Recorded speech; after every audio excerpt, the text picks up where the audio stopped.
Hey, what's up everybody? Today I'm going to be changing the rear suspension on this 1987 Nissan 300ZX.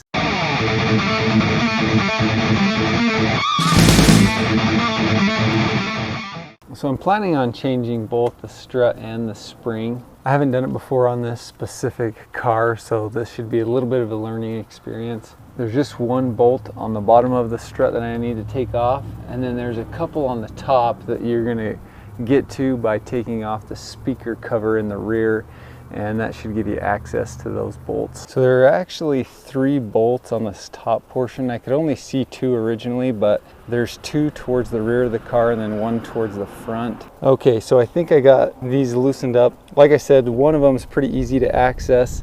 The second one on the rear, I was able to just get this wrench on there and kind of hit it with a little hammer and loosen it up. The top one's the tough one. I had to get it in here, and I was able to set the wrench on it, and then I was able to just use this other ratchet and kind of stick it on the end and pry it and get it just loosened up enough to where I think I can get a socket on there now and get them off. So down here on the bottom we just have one bolt holding it in, a 17 millimeter. So I'll just try to get that off right now.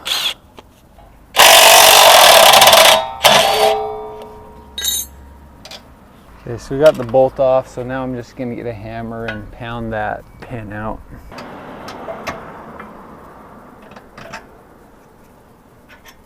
So this top view will give you a better idea of what you're working with from that top angle.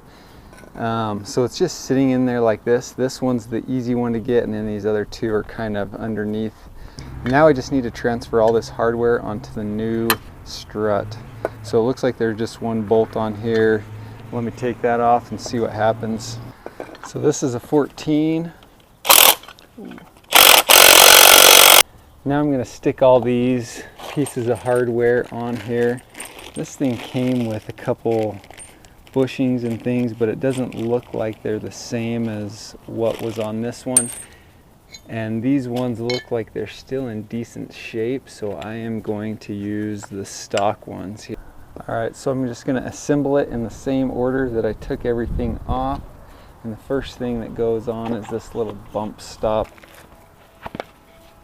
I did have to put a little WD-40 on this boot part, and it slid on pretty easy after that.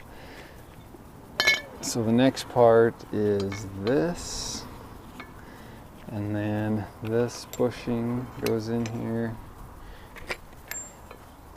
Then this washer goes on this thing, the top washer, and then the top bolt there, or the top nut goes on last.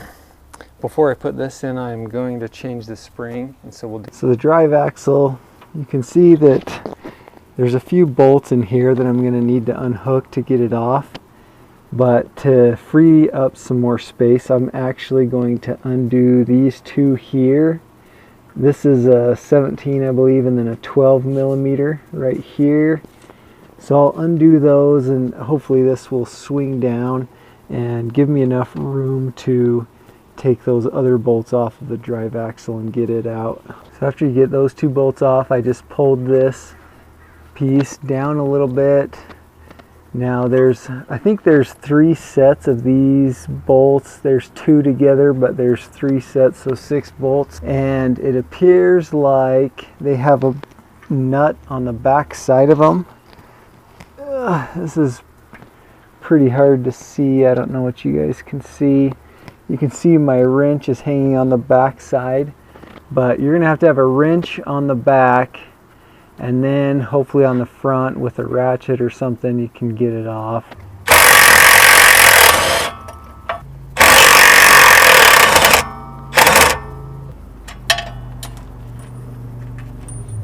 So I got all those bolts off that attach this drive axle to the hub, and you know they came off pretty easily. I had a little trouble with one of the bolts, but at this point I think it's just a matter of pulling this off. I'll probably have to have 2 hands.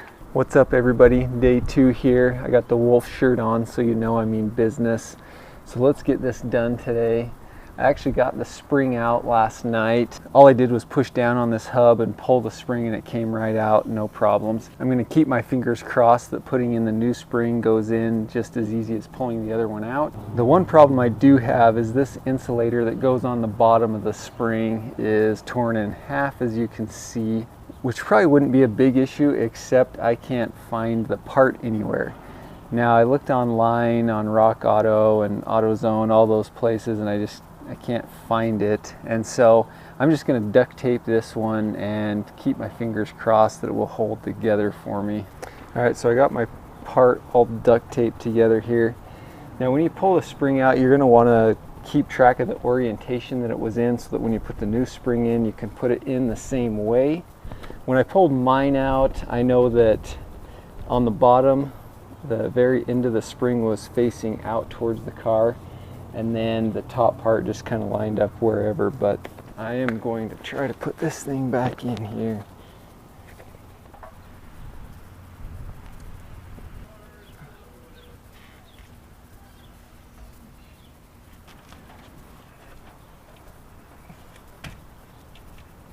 Oh my gosh, we did it. The GoPro. Alright, so as you can see, it didn't go in quite as easy as I would have liked. I had to get my wife to come down and pry this thing down so that I could try to slip it in. So with this back on, now it's just kind of the same process of removing everything but backwards. So the next thing I'm going to need to do is to hook the drive axle back up, and then from there I'll put the new shock on and we should be good to go. So I got the drive axle hooked back up, so now I'm just left with installing the new strut here. It shouldn't be too difficult. Has these 3 bolts on the top and the 1 on the bottom. So let's hurry up and get it installed. All right, finally the last bolt. I'm just gonna jack this hub up to where this is lined up with the strut, and then I can stick this bolt through, tighten it up, and I should be able to stick my wheel on, and then I'll be good to go.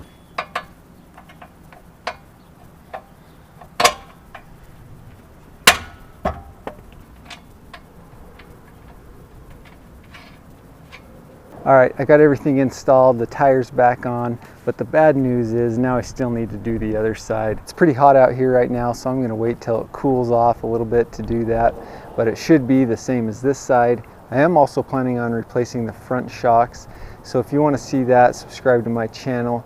Hopefully this video was helpful, and thanks for watching.